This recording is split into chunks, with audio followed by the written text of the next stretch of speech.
কেন্দ্রীয়ভাবে তারা এইভাবে আমাদেরকে অসম্মান করে বা অস্বীকার করে, তাহলে এই কেন্দ্রকে আমরা বয়কট করলাম। আমাদের কেন্দ্রীয় সমন্বয়ক রাসেল আহমেদ, সে আসলে কি চায়? সে কি ছাত্রলীগের পুনর্বাসন করতে চায়? তারপর আমাদের কেন্দ্রীয় সমন্বয়ক হান্নান মাসুদ যখন আমাদের রিজাউর রহমান ভাইকে বলে হু আর ইউ, আমরা বলবো হু আর ইউ, আপনি কে? চট্টলা একজন সহযোগীকে যদি কেউ অপমান করে, সেই অপমান চট্টলার কেউ সইবে না। আমরা তো যারা সইব না। ভিডিও করতে দেয় না, যখন দৌড়াইছে আমাদেরকে তখনও ভিডিও করতে দেয় না। এখানে ওরাই বলতেছে ক্যামেরা অফ করতে। এবং ওখানে সাবেক ছাত্রলীগের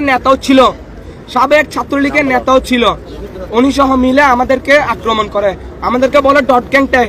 আমি কি ডট গ্যাং?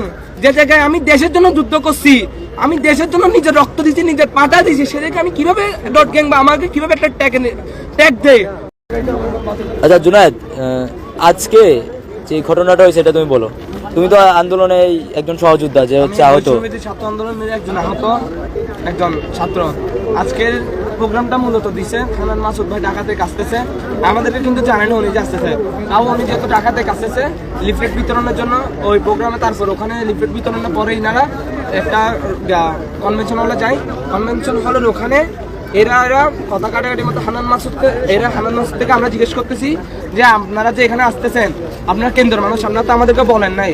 আমরা তো এখানে চট্টগ্রামের আহতরা আছে, আমরা চট্টগ্রামের যোদ্ধারা আছে, চট্টগ্রামের ছাত্ররা আছে, আপনাদেরকে বলেন না। উনি ডিরেক্টলি আমাকে বলছে হু আর ইউ, তোমরা কে? তোমাদেরকে চিনি না, যাদেরকে বলার দরকার তাদেরকে বলছি। তা আমরা জিজ্ঞেস করতেছি, তো যাদেরকে বলছেন তাদের নামটা বলেন। বলছেন আমি এটা দরকার বোধ করি না, আমি তোমাদের সাথে কথা বলার প্রয়োজন বোধ করি না, তোমরা কারা? উনি ডিরেক্টলি এটা বলার পরে তারপর পাশে রেজা ভাই ছিল, রেজা ভাই থাকার পরে রেজা ভাই যখন বলতেছে ভাই আপনি এই ধরনের কিভাবে বলতে পারেন, আমরা চট্টগ্রাম আন্দোলন করছি। উনি বলতেছে তুমি কে? তোমাকেও চিনেন, তুমি কেন বেশি মারতেছো, তুমি সরো। এটা কথা বলার পরে ওখানে কথা কাটাকাটি হয়। এমন সময় ওখানে কিছু দুর্বৃত্তরা এসে মানে ঝামেলা শুরু করতে, ওখানে মারধরের টাইপের মতো হয়ে যায়।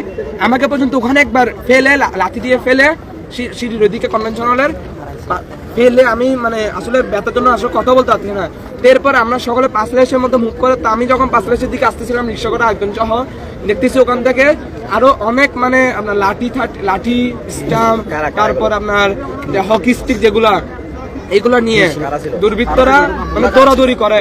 এরা দৌড়াদৌড়ি করে যায় যখন, তো আমাকে যখন দেখে বলতেছে এইদিকে মানে একটা অকাট্য ভাষায় গালি দিয়ে বলতেছে এই যে একটা। এদিকে আসার পরে মানে আমার পাশের যিনি উনি উনিও খাইছে 2-3টা বাড়ি, আমার হাতের এদিকে পড়ছে, আমার মানে ফুলে ব্যথা, আমি কথা বলতে পারতেছি না। এখন ওখানে আহত কয়জন ছিল? ওখানে আহত ছিল 10-15 জন ছিল, যারা বৈষম্যের আহতরা ওখানে ছিল, তাদেরকে আমি নিয়ে গেছিলাম, তাদেরকে সহ অপমান করছে ওখানে। পুরো বীর চট্টলাকে বলতেছে এরা কারা? আমাদেরকে যোদ্ধাদেরকে না চিনা মানে বীর চট্টলাকে চিনা। হামলাটা কারা করছে? যারা ভিতরে ছিল তারা নাকি অন্য কেউ? এখানে বহিরাগতরাও আসছে এবং বহিরাগতরা প্রথমেই আমাদের ভিতর ঢুকে গেছিল। যারা হামলা করছে তারা ওখানে ভিতরে ঢুকে গেছিল। ওখানে আমাদেরকে বিভিন্ন ট্যাগ দিয়ে, ডট গ্যাং ট্যাগ দিয়ে, ছাত্রলীগ ট্যাগ দিয়ে গিয়া করতে চাইছে। এবং ওখানে সাবেক ছাত্রলীগের নেতাও ছিল, উনি সহ মিলে আমাদেরকে আক্রমণ করে, আমাদেরকে বলে ডট গ্যাং ট্যাগ। আমি কি ডট গ্যাং? যে জায়গায় আমি দেশের জন্য যুদ্ধ করছি, আমি দেশের জন্য নিজের রক্ত দিচ্ছি, নিজের পাটা দিচ্ছি, সেটাকে আমি কিভাবে ডট গ্যাং বা আমাকে কিভাবে একটা ট্যাগ দেয়? তাদের কি মানে মানবতা বলতে একটা কিছু নাই? যে মুখে যেটা আছে সেটাই বলে দিবে। এই যে আমি একজন আহত বলেই আমার হাতে স্ট্রেচার ছিল বলে আমাকে মারছে আজকে। আমি কি দেশের জন্য কি লড়াটা কি আমার কি ভুলেছে? এটা কেন করছে? এটা আমার নিন্দা জানাই এবং এটার বিচার আজকে হবে।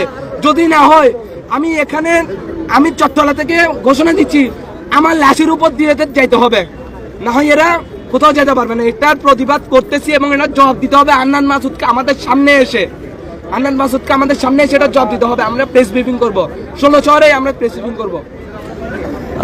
তো আসসালামু আলাইকুম। আজকে যে ঘটনাটা ঘটছে এটা হচ্ছে আমরা আমাদের একজন সহযোদ্ধার থেকে শুনলাম, আমি ওখানে ছিলাম।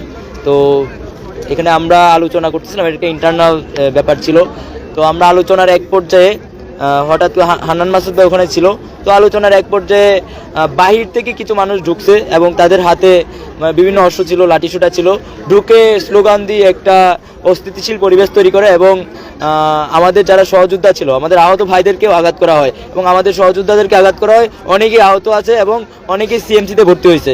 তো আমরা যারা আজকে এই ঘটনাটা ঘটাইছে এবং আমাদের উপর হামলা করছে, আমাদের সাধারণ শিক্ষার্থীরা এবং বৈষম্য বিরোধী ছাত্র আন্দোলনে যারা আহত হয়েছে তাদের উপর হামলা করছে যারা, তাদেরকে খুঁজে বের করে শাস্তি নিশ্চিত করতে হবে।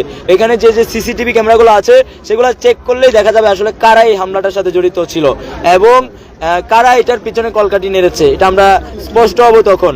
তো আমি পরিষ্কারভাবে বলতে চাই যে আমাদের যোদ্ধারা, আমাদের আহত যে ভাইয়েরা রক্ত দিছে তাদেরকে যদি এখন ট্যাগ দেওয়া হয় তাহলে এটা আমরা কেউ মেনে নিব না। এবং যারা এই হামলার সাথে জড়িত সে যেই হোক আমরা চাই তাদেরকে দ্রুত সময়ের মধ্যে মানে শাস্তির আওতায় আনতে হবে। যারা এই হামলার সাথে জড়িত সে যেই হোক তাদেরকে শাস্তির আওতায় আনতে হবে এবং বিচার নিশ্চিত করতে হবে। ইনকিলাব জিন্দাবাদ।